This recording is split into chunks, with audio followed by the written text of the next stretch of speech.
Hello. Oh my God, you guys, welcome back. Oh, guess what? Guess what? This is our last episode of the season. Yes, this is it. And we're going out with a bang, too. We're going out with a good show. I cannot wait.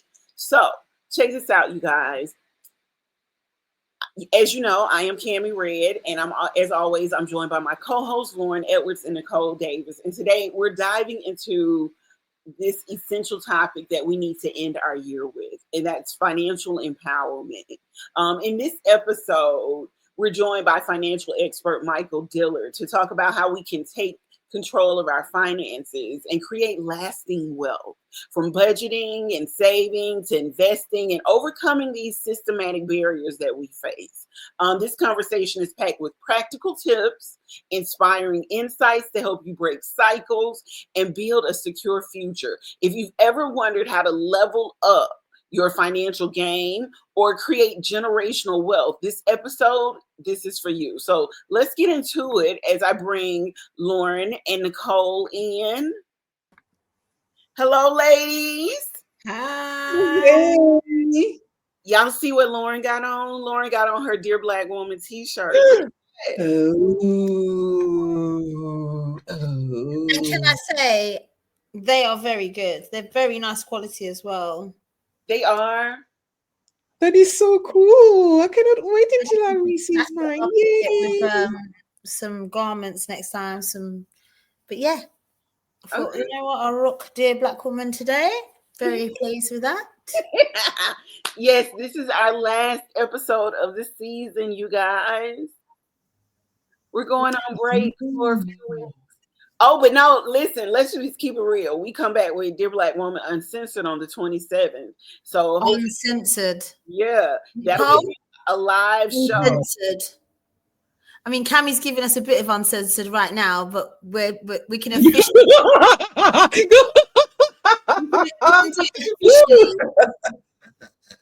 on the 27th. She's ahead of time, you see. I tried do we have a dress code for uncensored of our? Don't even go there, Nicole. Do not do that. Do not. Yes, it's what you got on right now. Make sure it's just up to your nose, though. Nicole, I'm gonna say, dress how you feel. Okay. I did. Okay, we got guests. We don't want to scare them. Okay. We don't want to. That's right. We do have a guest today, you guys.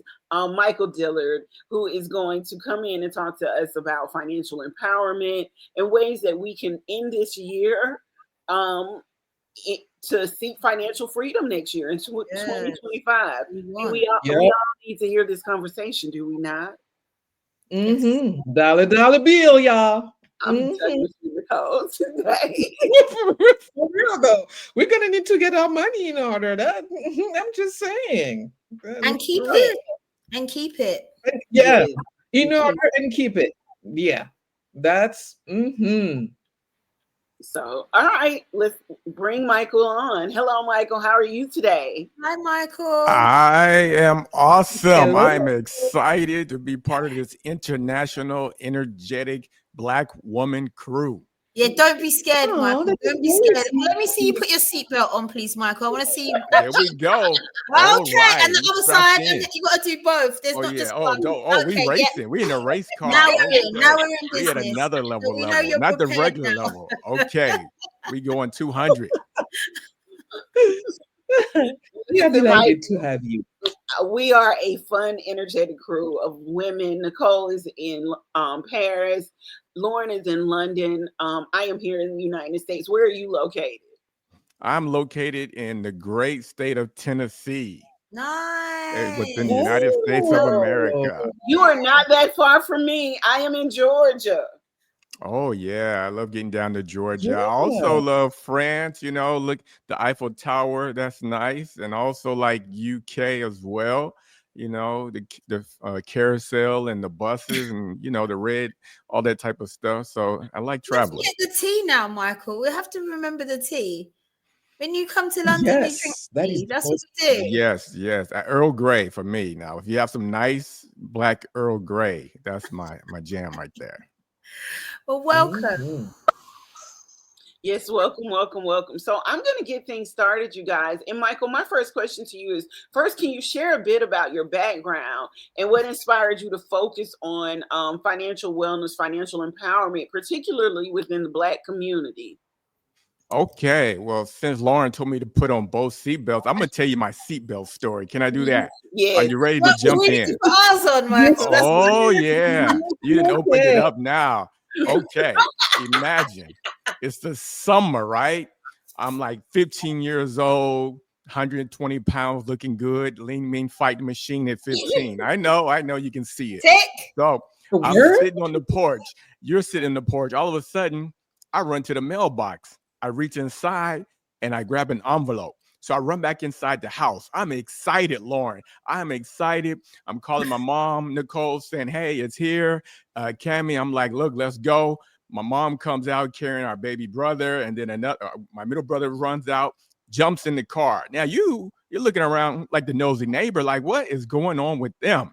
So you get in the car, you put not one, but both seatbelts on, Lauren, because we about to do 200 miles per hour down the interstate. All right, we got to go. So now we drive it. My mom got that thing going like this, pull up at the red light, light turn green. We fast forward. We are in the parking lot. She whips that 1979 light blue 5 miles per gallon having Oldsmobile into that parking lot. Okay, we jump out the car. We're excited. Now you look up, Cammie, Nicole, you're like, why are these fools excited to be at the grocery store?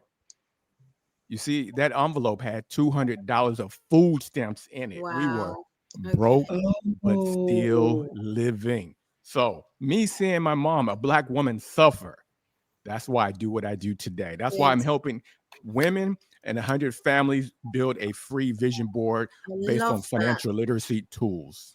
I love that. Oh, this is I love that. amazing. I Yeah. absolutely love that. You That's just really put it in a cool. little bottle and just send it all to us. I love that energy, Michael. Well done. Got to keep up with y'all. Y'all are like doing 200 miles per hour. I'm trying to get in now. I hope I don't run out of gas.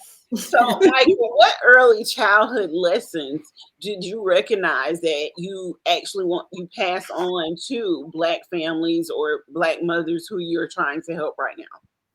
Okay, I got stories for you. So I'm going to give you a present story. My daughter right now, she is in high school, senior. She's working. Guess what?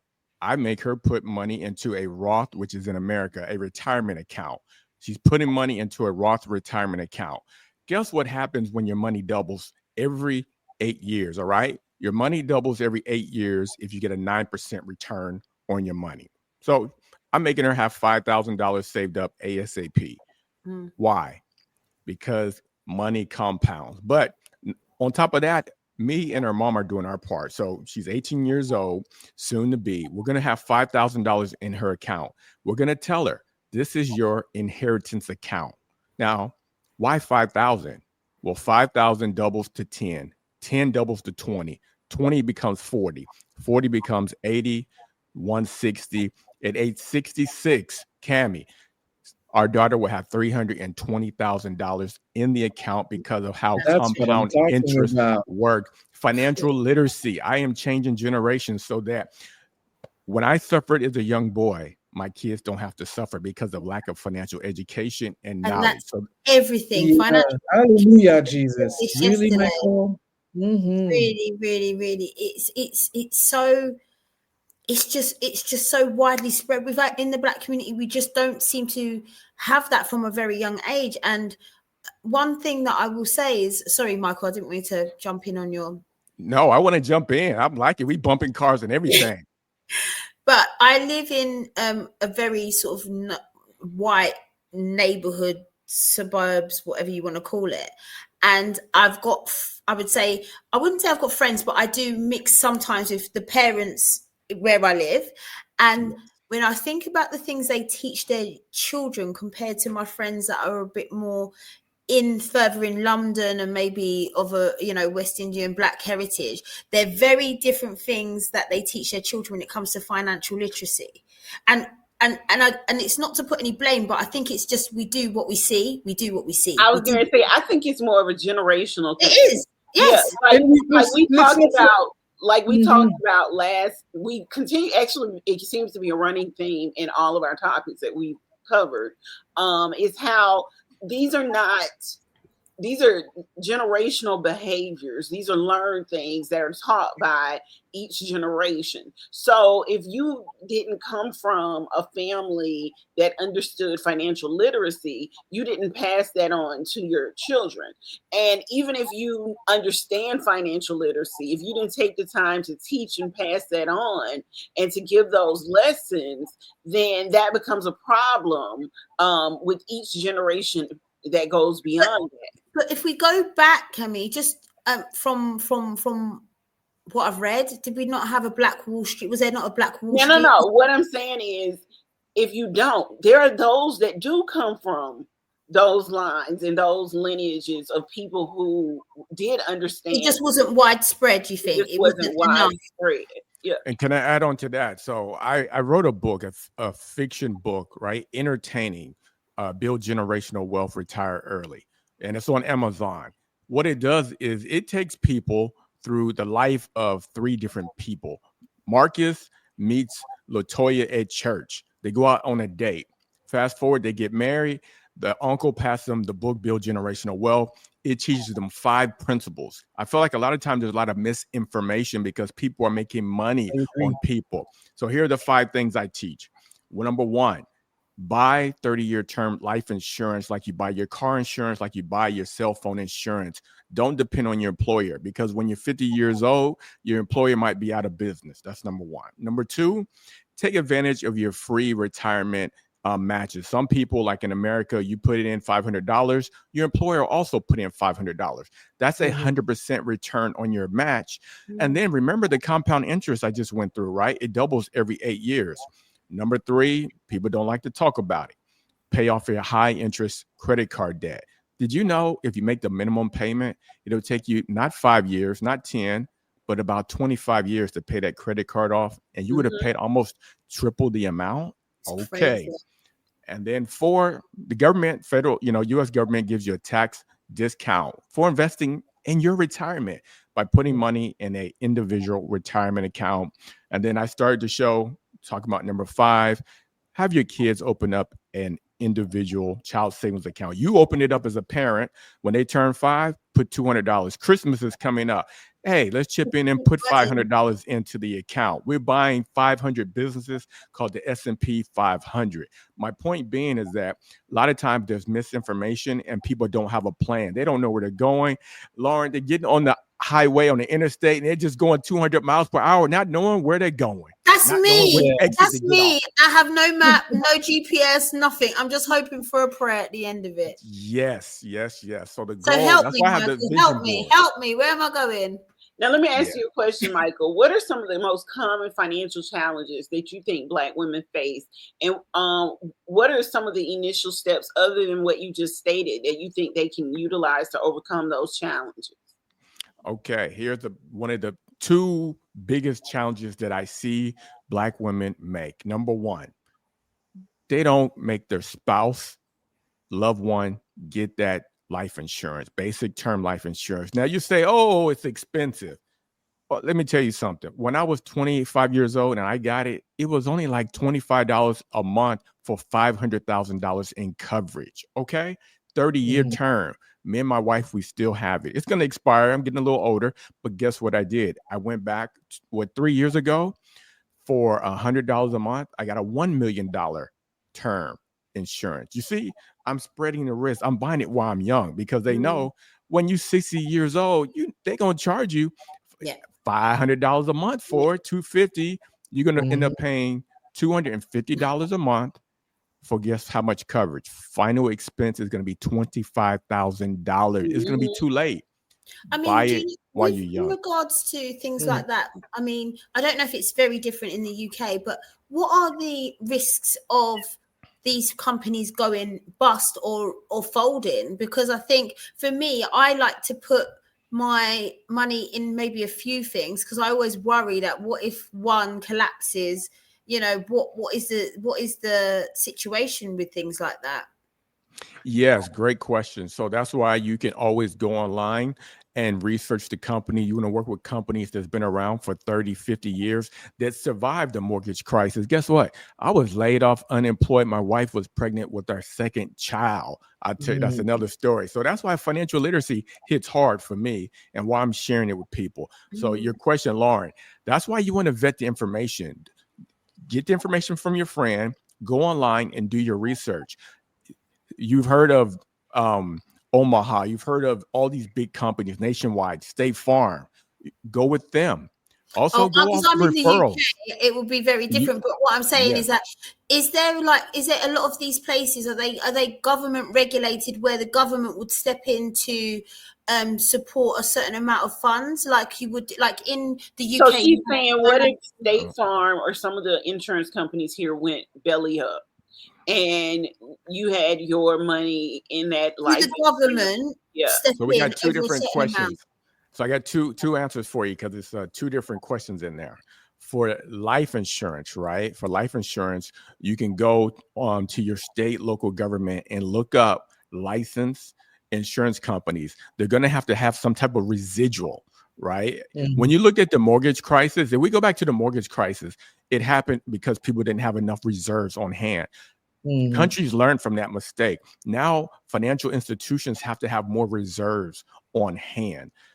So that's number one on that when it comes to life insurance. Then when it comes to investing, the same thing. And you can also, in America, we have something called FDIC, which is insurance on your deposits and your invest on your deposits if you're doing banking deposits. So what you want to do is find out for your country, what are those financial regulations and what's required. And then you can also work with a licensed accountant, a licensed financial advisor, but educate yourself first, right?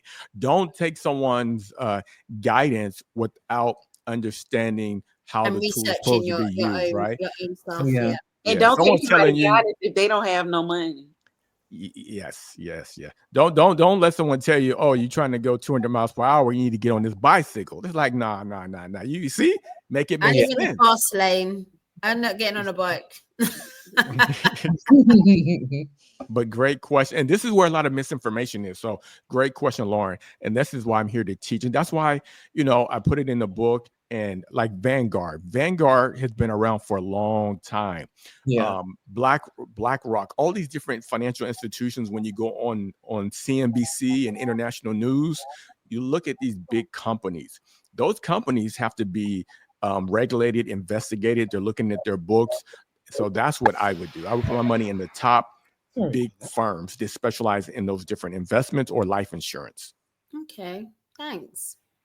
Now, let's talk about savings because we're about to enter in the beginning of the year. And this is when people try to, set resolutions, set goals, set new ways of living. We'll just call it whatever they call it nowadays.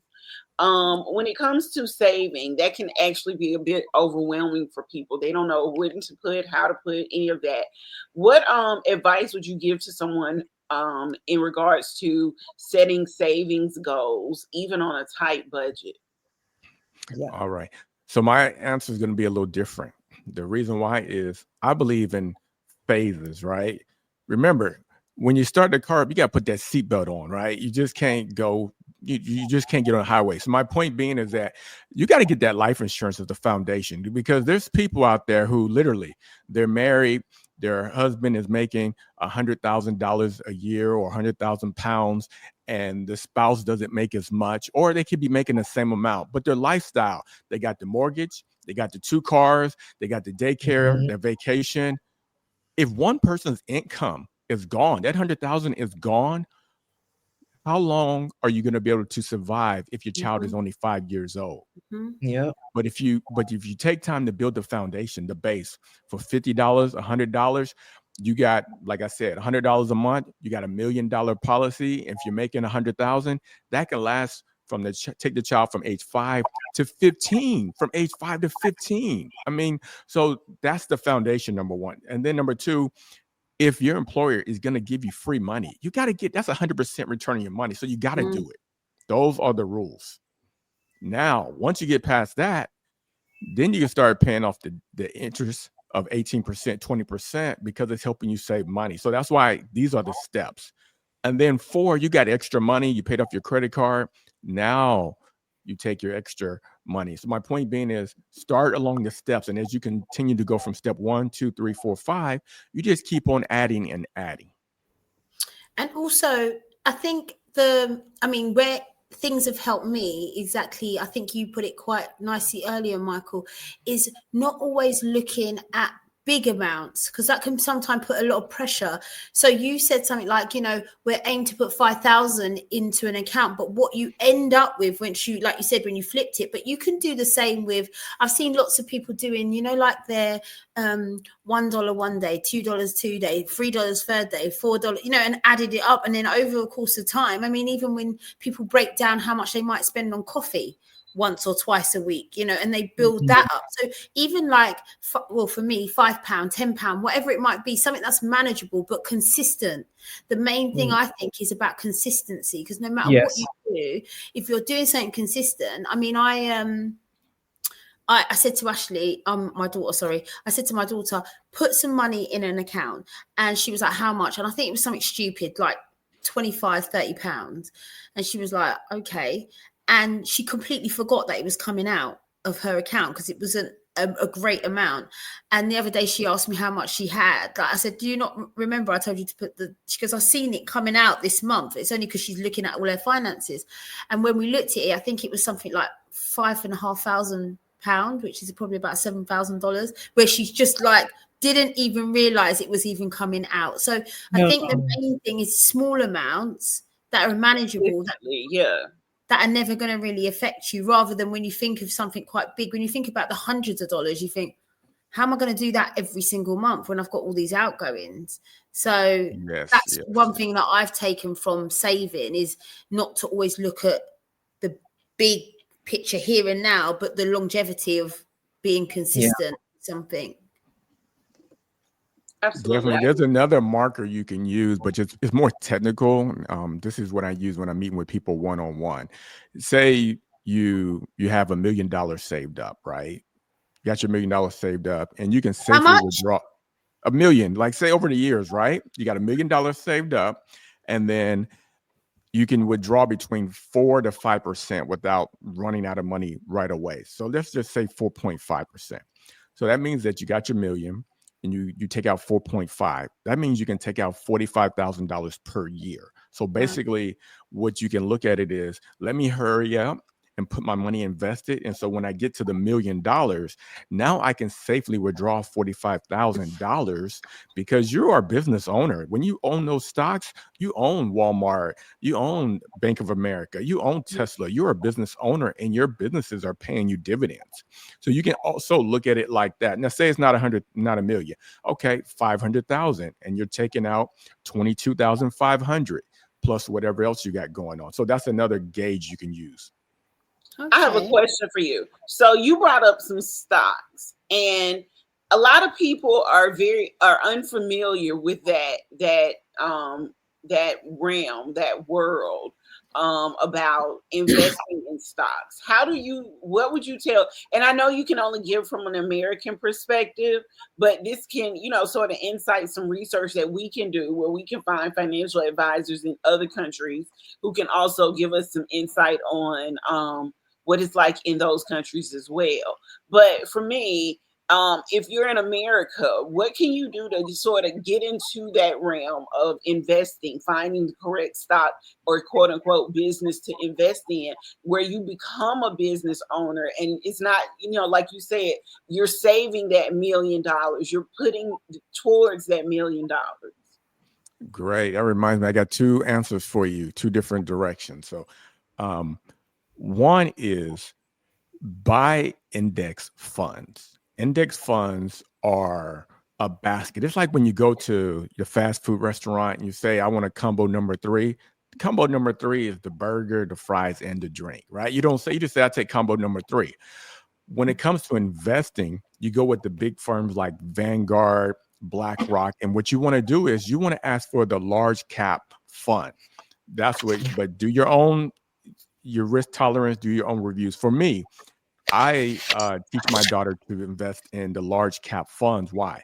Because it's made up of 500 of the best performing funds. So if Montgomery Ward goes out of business, Kmart goes out of business, guess what? You got 499 other companies that's working to make you money. Yeah. That's what you got. You're invested in an all-star Olympic team. You got 500 Olympians going to the Olympics. One might get hurt, one might get sick, but the other one are working hard. They're proven to be the best of the best. And Yeah. guess what? If all 500 of them lose, well, you know, the world is hurting. I mean, it is what it is. Over. I mean, a lot of also, I don't know, but I've been told, because I'm trying to get into that world. I'm really new to the whole investment thing, and I'm petrified. But I would say, that's why I asked that question. Go ahead. the advice that people have said to me is also invest in things that you normally would buy, because if you buy, a lot of other people are buying. That means it's a popular sort of, share to have.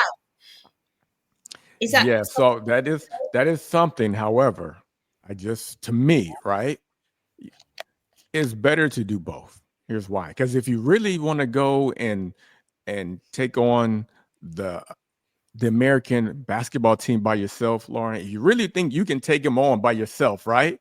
The 500 of the best performing Olympics, go ahead, try and see if you can beat them, or do both, right? Partner with the 500 best performing athletes, and also try and pick the one that might be able to beat everyone. That way you diversify your risk. I've tried investing in individual stocks. However, one thing you got to realize is, which always happens, the meme stocks. Anybody remember the meme stock? People were buying GameStop and all these different things. Yeah. Oh, it's easy to buy, but it's hard to sell. Ooh. It's easy to buy. It's hard to sell. The point is, you're gonna lose some sleep. You're gonna lose some sleep not knowing, I bought it today. Safe 500 that are doing well. And you sleep well too. Mm-hmm. And they've been around for years, right? Michael, I have a question for you as well. So let's say one more, Nicole, before I forget my other thing. Another mistake that a lot of people make, is that they are trying to retire using a bicycle. Let me tell you, versus using an airplane. My analogy I always use is, you want to go 600 miles, right? You want to go from point A to point B. You want to go from America to London. You want to go from America to Paris. Now, you can maybe get on the boat and get there, right? But it's going to take you a long time to get there. Or you can hop on that airplane and get there in about 12, 14 hours. Some people are doing this with their investments with their employers. They're invested in funds that's like only giving them 3% rate of return when they can get 9%. So when I ask people, okay, tell me where your money invested. Oh, my employer is investing that money for me. Oh, so you think they want you to retire tomorrow? So they got you in that airplane trying to retire and get the retirement fast. That's all. So that's another mistake. So go ahead, Nicole. Yes, no, that was a very interesting point. So, what would be the investing strategy for different stage of life? When you're 25, when you're in your 30s, when you're in your 40s, when you're in your 50s, what would be a sound strategy to use? It goes back to those 5 principles. Like I put it in the book on it's super cheap. You can book a call with me. I have a free consultation call. I will do a vision board, but to me, it comes down to having a plan. That's what's hurting a lot of people. A lot of people are lost because they don't have a financial plan. They don't have a vision. And so they're blind. And then what happens is the blind becomes leading another blind horse, and no one knows where they're going, but they're all trying to get to the water. Have the plan. Think about it. If you have a child, something happens and there's life insurance available that's going to give them 300,000, 500,000 pounds, that can help that child to make a difference, right? And then your employer is offering you extra help to help you get to your retirement destination. So you get that help, right? You get that help.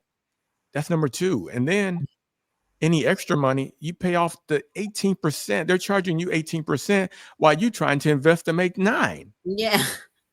Yeah. So that don't make any sense. Yeah.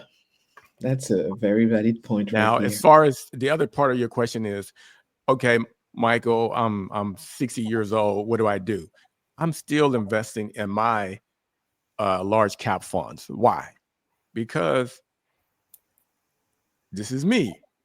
I say you got $100,000 in the account, hypothetically, and the market goes up on average, 9%. So 100,000 becomes 109,000 next year. Now, I can hop on that boat because it's nice and safe, right? And get that 3% return. So I got 100,000 becomes 103,000 because it's more safe and guaranteed.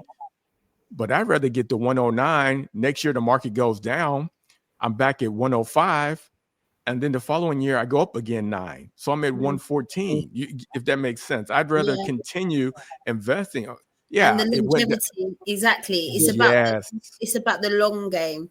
I think stocks and shares can never be about immediate. Immediate return. No. Look at the 10-year return on any investment. That's another thing for you, Lauren. Anytime you invest in something, look at the 10-year return and the 20-year return. Compare it over 10 years and 20 years. Okay.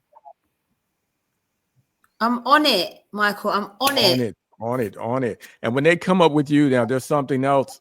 When they come and say invest in this thing because it can go 200 miles per hour, but then you can also go underwater with it, and then you can take the same financial instrument and go to the moon. If you can't explain it, don't buy it. Yeah. Yeah. It makes a lot of sense. Mm-hmm. This is it really does. Interesting. I'm proper just normally. How much do I talk, Cami and Nicole? Yeah, I know. So let's talk about systemic financial inequalities. Because we are Black and we live in a world where we suffer from wage gaps, lack of access to resources, different things that impact not only Black women, but just the Black community. What can be done to sort of address those barriers? And I know you keep talking about buying insurance, but what level of insurance should we invest in first? How can we get started in that? What are those things? Because when you say just buy it, a lot of people ask, okay, well, how do I get into it? How do I buy it? What level do I start with? Okay, great question. So number one, they can always reach out to me. Go to my website, madillard.com, and book a free 30-minute financial vision board consultation, and I would give them the information. They can go to my website and link to my YouTube channel, where there's hundreds of free video information available that talks about all of this. In addition, life insurance, right? Once it goes back to pull up, do a Google research, top 10 life insurance companies in my state, country. And a lot of times you can do a free quote online. And then you want to compare. Always compare is what you can do. What was the other part of the question? Sorry. So what I was asking is because of the things that we face with systemic financial setbacks, what are people hear you talk about buying insurance, buying life insurance, this, that, and the third. But what I asked was, how do people get into it? Like, what levels should they purchase? How should they go about doing that? Where should they, you gave a portion of that, but what we are we want to figure out how this can be helpful for Black women, for the people in the Black community. How do we get to that point? Because you've given a lot of great points, but people, like Lauren said, are at a starting point sometimes. Yes. And they need, the information on how to You need to hold our hand, Michael, basically. No, got it. So here's different approaches. There's different approaches.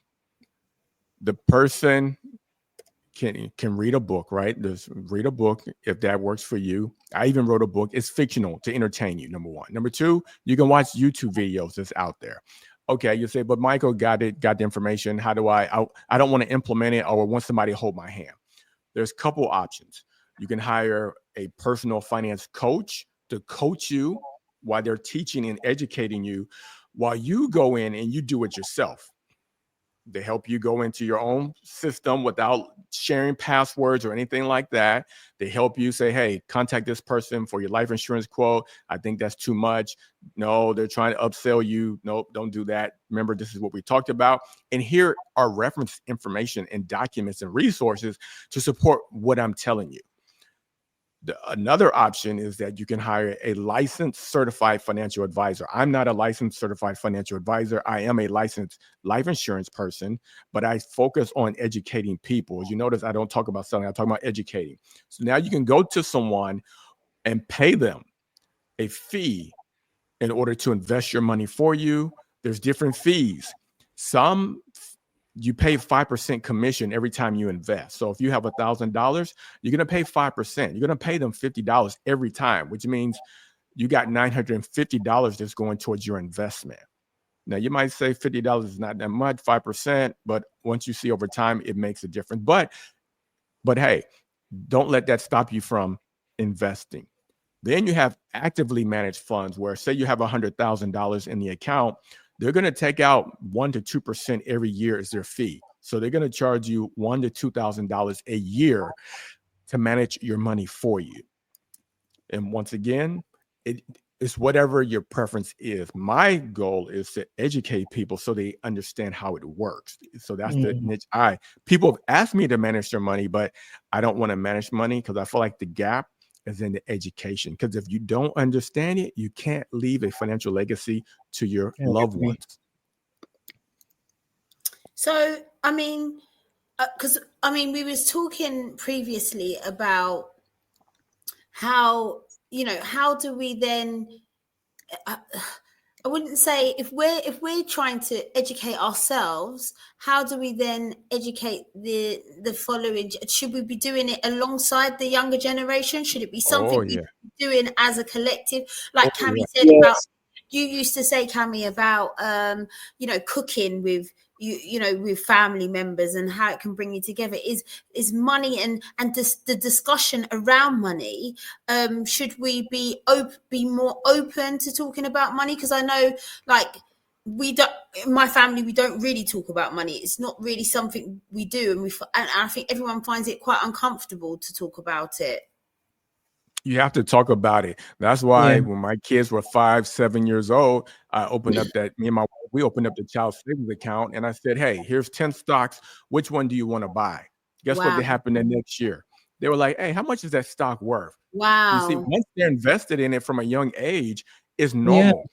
My daughter came up to me 2 months ago and says, Dad, when are you making the transfer? You need to transfer a couple $100s into my Roth retirement account. Because her money in her other account is just accumulating, but it's automatic. So you got to expose them when they're young. You got to talk about the rule of 72. You got to talk about compounding interest. My son, when he was 9, he read my book. He was like, Dad, let me read your book.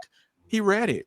Educational, because it's very easy to understand. The point being is that you got to talk about it. My kids know something happened to me or the mom, they got $1 million coming, right? Yeah. So you got $1 million coming. So we talk about it.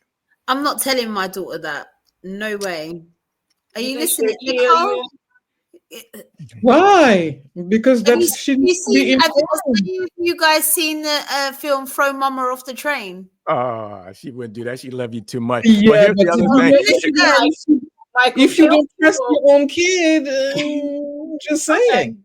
Listen, Michael, tell people where they can find you. All right. So you can find me on everywhere. Go to www.madillard.com.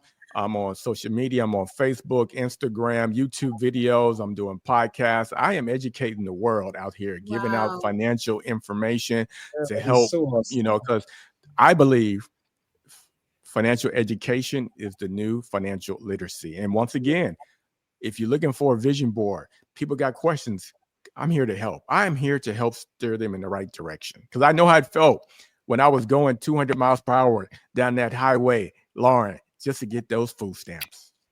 I know that's right. All right, Michael, thank you so much for being a guest on our show today. We really appreciate the information that you provided for us.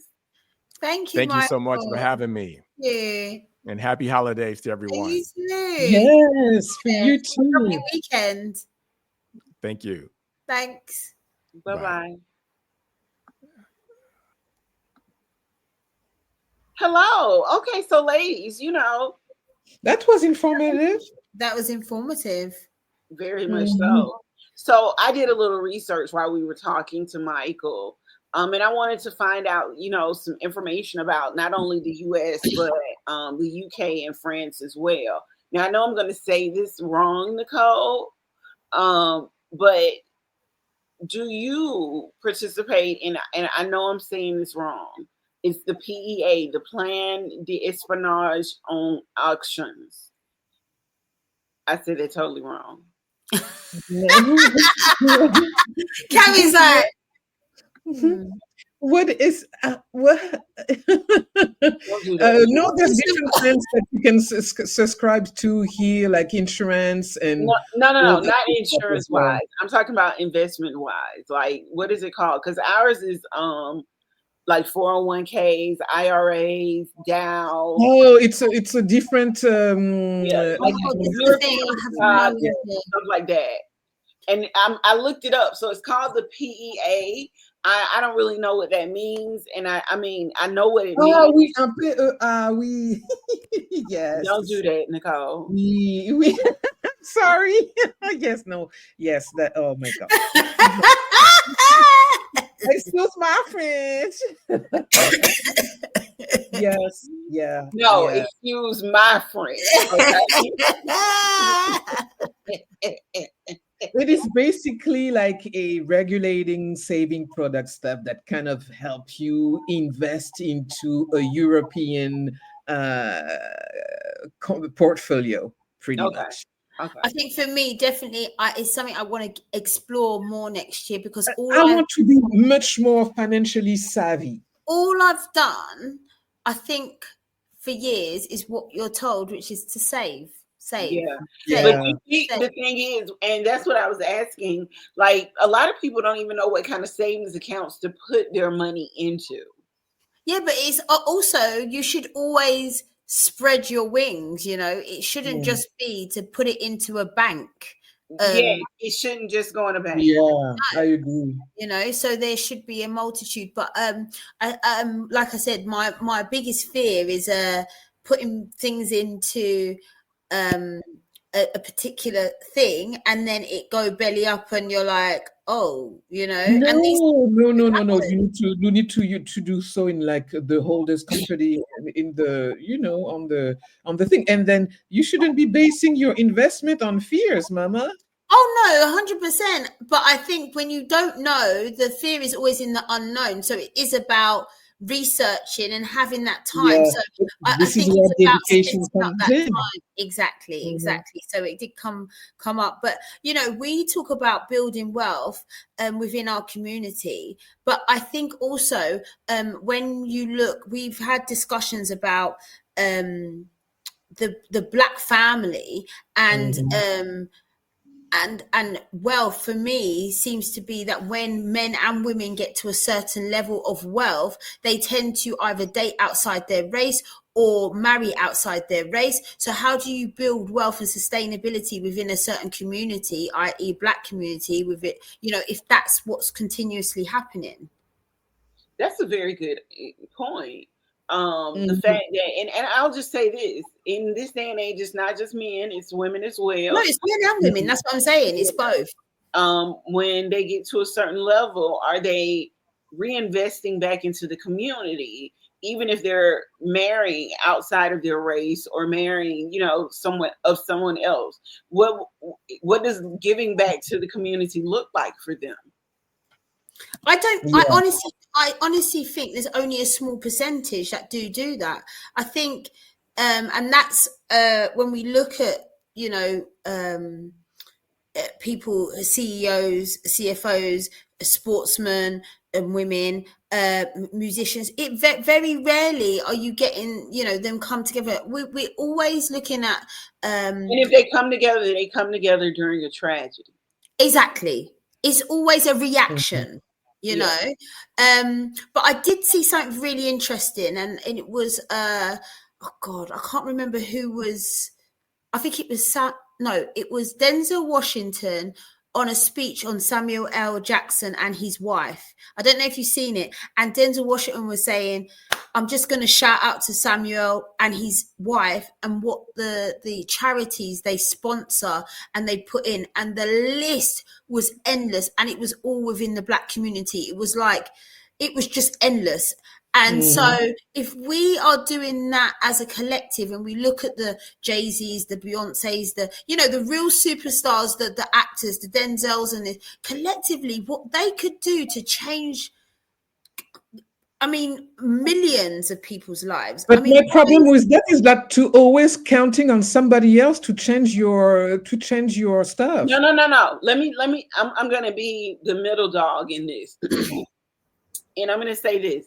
I get where Lauren is going, and I understand exactly what Nicole is saying. So here's the thing. I think what Lauren is saying is it's not that we should be relying on them. She's saying that if we're feeding back into the Black community, if these couples, these so-called, and these are all Black couples that she named, if they gave a certain amount of money each year to a Black charity or to a certain cause each year that fed into the Black community, do we get how well off or how much better we will be? If Jay-Z and Jim and Beyonce are worth $1 billion collectively, $1 billion, not millions, billion, right?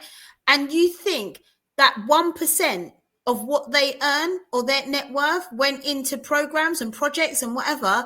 Could you imagine? We talk about people in the church, people that don't have much, that will still offer their service or their support or their money to a church when they might not even make enough themselves. It is starting small, but we need the big players, I think, to do more to get the wheels turning. Yeah, and she's talking in terms of not people relying on them, but them reinvesting into Black community. Definitely. It's not enough to say we build a few schools in Ghana or, whatever it might be. It's not enough. It's just not enough, because realistically, when you look at these multi-million pound, multi-million, and it's not just the American ones. Now, global. This is a global. Listen, everywhere across the world, you're going to have successful Black women, successful Black men. We are, even take away from the celebrity status, you have got women and men in business in high end roles, taking on real in big business. How are we pulling other people up through that? How are we doing that to build the wealth, to build the sustainability? Yeah, but the thing is that you don't realize is that it needs individualization. You cannot carry someone that doesn't not to be carried. You cannot be carrying someone that doesn't want to. Okay, so let me open doors. I got an answer for you, Lauren. It's in the things that we do, and I'll give you an example of that so Nicole will understand exactly what you're saying. It's in me building this platform and asking you two to be a part of it. You understand? It's me. It's in us doing that for each other. It's in us opening our door to other people up under us. Like yesterday when I made that call to Kima, the 25-year-old, inviting her to be a part of the brand, because it's me extending that olive branch to the next generation. I tell you what, in those things. So Nicole, that's what Lauren is saying. And she's saying if we did things like that, not just on a business level, but on a financial level as well. And I'm going to say this to you, Lauren. There are places, there are resources, there are couples, there are businesses, there are people who actually give back and who do those things. Yes. The problem is that the number of people that reap the benefits aren't as many. And that's because a lot of people don't know about resources where they can go and get things. Can I also say, for many years, this is the other thing, I look at it as well. There is definitely a layer of corruption and Yeah. glass ceiling, because Mm. as I've grown up, I mean, I don't know if you guys have it over there. Well, yeah, you do have it, but things like, oh God, Children's Aid, say, yeah, where every year these massive concerts for children in Africa, you know, children in need. Did you guys have that sort of thing? You have that? That's not every year. That's what they do is when we have concerts, they just attach themselves Oh to no, we used to have one every year. It was like a massive thing. It was like children. It was like I don't know, Africa Aid or something. Imagine it was that, yeah. And every year you'd get, you know, it'd be a whole day on television. You'd have concerts. You'd have people saying, "Come on, ring in and give you, you know, donate $10, the right, or marathons. £10, Yeah, right?" yeah. And that was my childhood growing up. And what they used to do is they used to show the children starving in Ethiopia and flies around their face and stuff like that, right? Now, Yeah. I'm sitting there thinking, and at the end of it, they'd be like, we've managed to raise £19 million, or, you know, it was big money. And if I'm looking over a consistent amount of time, it's still happening now, probably not as well. We're talking a good 30 years of this, right? So if we're talking about 30 years, just the UK has raised 20 million. Just on this one day. What does 20 million pound in one country like England or a place like France and in America, remember, collectively, worldly, giving to someone a continent like Africa or parts of Africa? What has it done? Because we're still seeing the same levels of poverty. We're still seeing people going without water and food and all these things. So where's it gone? And I think that's the same. That's a very good point. That's a Well, I very think good point. that A lot of these institutions are no longer, you know, a lot of them were not what they were appearing to be, and yeah, this that's is what why I was going to say, Lauren. I think people are not, that you know, we people are not pay. keen to give their money like that anymore. You know. Yeah. Lauren, you also made a statement prior to that where you said it's just a level of Mhm. corruption as well. I think that's where it is. It is too. In between that layer of the money being collected, there's also, and the people getting help, there's also a layer of corruption. There's layer, Exactly. yeah. And I'm gonna say this: it's from outside the house and it's from within the house. Mhm. So you have where we're looking to pay ourselves more than we're looking to pay to provide the resources. Exactly. Because I sit there and I say, okay, I hate keep using them, but I'm a Beyonce, I'm a Jay-Z. Yeah, And but every no, that's what I was saying. I was going. and we I'm donate alluding to that. 50 Yeah. million, we donate $25 million a year. Do you know what $25 million a year does? You know, it is a large. When you start thinking about programs that can be done, imagine someone does a presentation and the average program, you know, to get this person through whatever they're doing or whatever we're going to do, we're going to give them, it's going to cost $250 per person. Yes. So tell me what 25 million does. And I get exactly what you're saying. What you're saying is, see, and that's my point. That was what I was trying to say to you when I was saying now we have to factor in that level of corruption that's in between the resources being given and the resources being received. We look to pay ourselves more in the middle. So yes, they're giving $25 million a year, but they're separating that amongst 25 charities. So each charity gets $1 million. 50% of that. Watch, 50% of that $1 million goes to payroll. 10% of that $1 million goes to in-house expenses. So now you're only left with $250,000, if that. You understand?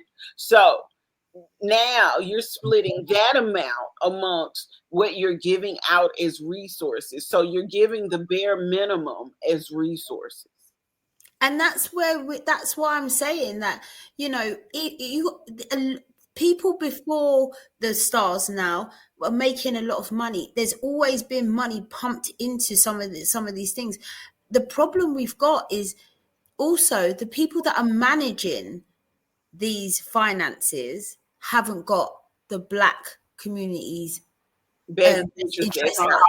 Yeah. So they're not even being given in-house to be like, no, I know Lewis Hamilton, he obviously he's got a foundation called 44, and it's to make sure there's more diversity within Formula One, because there was none before. I mean, in every part, whether you're an engineer, you know, you come through his program, and that's it. That's his program into F1, and you have to be from an ethnic minority background or a lower class background, and that's great. I think the in all of these programs, the people you have running them have to look like you, because they then understand what's going on. Yeah, but like I said, there's a level to that, because that layer of corruption doesn't just come from outside the house. It comes Exactly. 100%. But what I'm trying to say is, even if you're having a level of corruption within the house, you are still within. I see. I know it's bad, but you're still then elevating someone within your community. Just say it. I know it's bad, but I'm saying it's the truth. Like, to me, I'm sitting there and I'm saying. So I'm going to say this to you. I see and hear exactly what you're saying. I understand your. Why is it all right if it comes from outside the community? It's going to happen. It's not okay either way.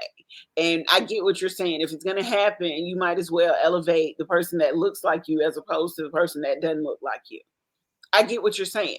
But that goes back on what we're saying about why the resources never reach the people who actually need the resources. Because I'm pretty sure you're paying that person who is doubling that money and tricking and trading and doing whatever they're doing a fair salary to do that job. Oh, yeah. But what I'm just saying in order for us to build resources within our community, not only do we have to hire people that look like us, we have to hold them accountable for the things that they do. And that's the resource. And that is it. I would rather that, though, than I feel like there's been the outside versions been happening for a very long time, and still there's been no accountability for many, many a year. Well, ladies, go ahead, Lauren, finish up. No, so I just feel like there's a lot of discussion around how we do build wealth and for the longevity, if this is going to continuously be an issue. I understand that. I do. So, ladies, we're going to have to wrap it up. But I want to ask, what's one piece of advice you give someone ready to take control of their finances but unsure of what to do to start?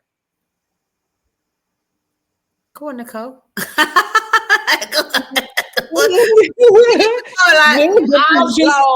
I'll go. I'll just say this. Get started. Just I was about to say the same thing. Okay, see? Let me talk sometimes. Come on. Everyone's going to be happy about that. No, but seriously though, no, get started and just really get to learn, even if you haven't seen it within your family. Actually, get curious about it. I think there's quite a few programs that allows you to really get more acquainted with all the financial words and how you can invest these days, much more than when I was growing up, because Jesus, we were not talking about this subject when I was growing up. That's for sure. Most definitely. What's that face, Lauren? Because I'm just sitting there thinking, it's making me think like I need to put on my big girl pants and get to life. Understand money a bit. You'll get it. You know, it's just. She's like, you'll stop buying hair and shoes one day. I mean, if you want to invest in that, you just create a hair company in that case. This way, that's some see, Lauren. Because that's my thing. I've been thinking about it. I'm like, I'm not buying so much hair product. Thanks God, my hair is short. But no, Nicole, when I move to Vietnam, that is what Lauren and I are going to be doing. We are gonna have a hair company where we. Yeah, I'm just gonna use the hair, and Cammy's just gonna supply it as the company, and I'm just gonna be part of her company. where we're gonna actually be selling hair to beauty Look, beauty she's already started, Cammy. She's yeah, like, oh, I'm gonna, yeah. private clients and those beauty hairdressers who are Look, interested in getting hair. plug. Yeah, we're gonna be You selling plugging, hair. Cammy? You plugging? That No, is Nicole nice. said it. So, I decided I would just tell the people everything that we're going to be doing. We got a lot of stuff going on coming out of Vietnam. I'm telling you, it's Mhm. all going on. I think from my side, I think financial education is like I guess said, is everything. And it doesn't have to be big. I think it's just about Consistency. yeah, and also just doing a little bit of research. I mean, we don't do that. I Yeah. think we just expect, and we've always expected other people to kind of tell us. So This yeah. is something that should be taught in school. That's It is Mrs. Master and before we leave. that's exactly what I meant to say earlier. Economics should definitely be something taught. Investing in stocks should be something taught. But Mhm. they do Managing teach a budget. They teach budgeting, but they don't teach it on the level. I think they should teach it in every grade so that it's a consistent level that they learn from kindergarten all the way up to the 12th grade. Mhm. I think they should talk about the different levels of financial wellness, like But Mhm. starting. Building a if you mortgage. educate the masses, then it becomes a problem, Cammy, and that's what they don't want to do. Sorry, Yeah, I don't. because, I think yeah, they should. because I think in you high want school us to be sheep. they should teach you about student loans, and they should teach you about acquiring student loans. I think they should teach you all of that. But Yeah, but they're not Yeah. going to. They need you to be in that yeah. dark Yeah. space. So, All yeah. right, ladies. That is a wrap. This is our last show of the season. The time flew. We did 13 episodes. 13 episodes. 13 Yes, episodes. 13 episodes. You guys, if you want to Wow. buy a shirt like the one that Lauren has on, go to our website. It's going across the bottom of the screen, dearblackwoman.me. And go to the tab that says shop. Look at all of the merchandise that's available. Also, go over to the home tab and at the drop down where it says plans and prices. I want to invite you to subscribe to the Dear Black Woman magazine, where you can get information on there, global information, information about career empowerment, wellness, all of the things to entertain, educate, and inspire Black women. We do have a world of guest writers. I'm actually, if you would like to contribute, don't forget there are tabs on there as well. You can go submit a Dear Black Woman letter. You can tell us what you think of this podcast.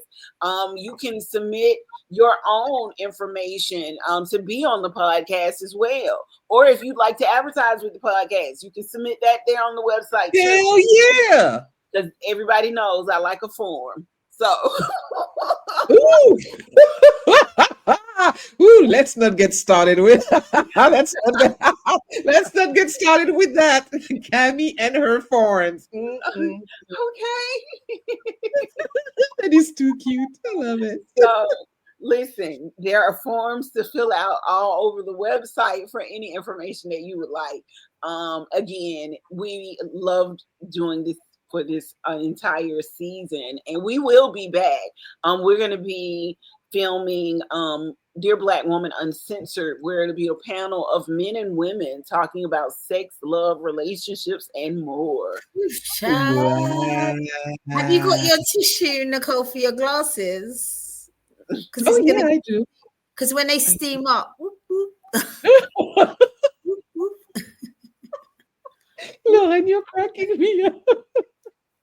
And then I'm gonna think about if I need a décolleté or not. Listen, let me tell you something. I'm just gonna be myself on this show. Okay, so we know what's coming. For the last 13, she's been toning it down. So That's I gonna hope be fun, everyone I think. is ready for. That's gonna be fun. Ta-da! Cammy's in the building. Lauren, don't do that. Don't All right, do I'm gonna say. We're gonna You surprise deserve a spanking. exactly with my This is not yet. We are not spanking yet. 27th of December, we discussed this. Yeah.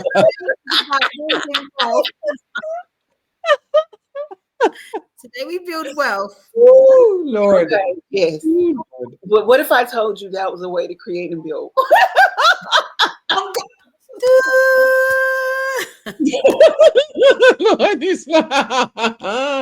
oh my God. Oh, goodness. Thank Wow. you, Cammy Red, for today's show. Thank you, Nicole. Yeah, like the spatula, the spanking, all of that. You can build wealth that way. Girl. Why we always gotta end it on this note, Cammy? We're good.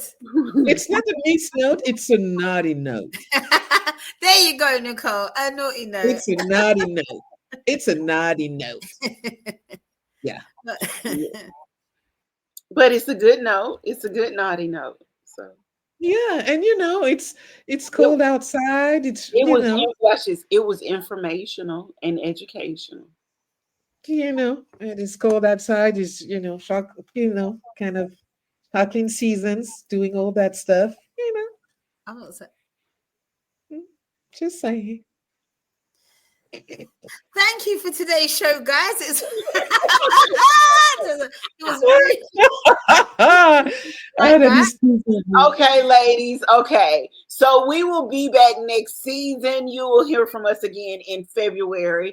We look forward to talking to you about more things that will inspire, educate, and inform Black women all over the globe. My name is Cammy Red. My co-hosts are Lauren Edwards, who is over in the UK, and look, Lauren, hold up your shirt one more time. I don't want to hold it. Can you not hold up your shirt? Can you pull up your shirt? Like seriously? Ooh, I don't care. I have my swear. I wanted you to show people. Yeah. I'm not sure that your boobies were invited. Exactly, Cammy. They're always invited. Okay. I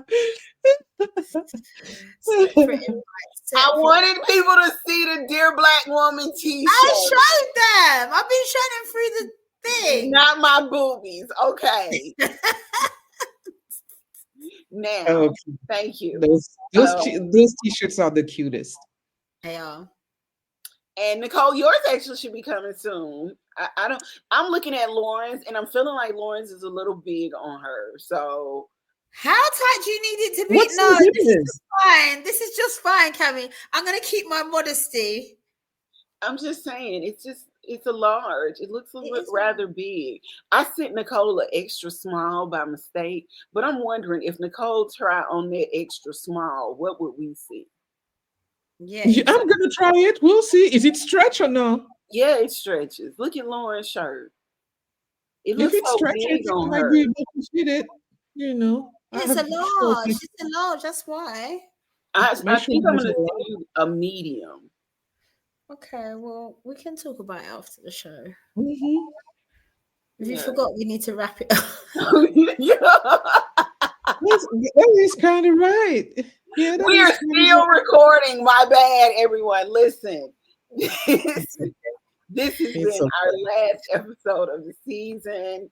At least I get to Happy holidays. Happy holidays, everybody. We hope today's conversation gave you the tools and inspiration you need to take charge of your finances, start building wealth and stability for yourself and future generations. Again, this is the last episode of this season. A special thank you to Michael Dillard for sharing his expertise today and actionable tips. Thank you to Nicole and Lauren for taking this ride with us, with me, and having such a fun ball this season. And a big thank you to Rabbit Productions for our intro and outro music that keeps us inspired and sort of gives a vibe to the show. Until February, until next time, you guys, remember, financial empowerment starts with knowledge, action, and believing in your power to create wealth. Have a great weekend, a great holiday, and we will see you all later. Dear Black Woman is a podcast where we dive into the challenges, current events, and everyday realities Black women face around the world. We're here to share real stories, offer practical advice, and create a safe space for authentic conversations that empower and inspire. Join us each week as we connect, uplift, and celebrate the resilience and strength of Black women everywhere. Listen to Dear Black Woman on your favorite podcast platform.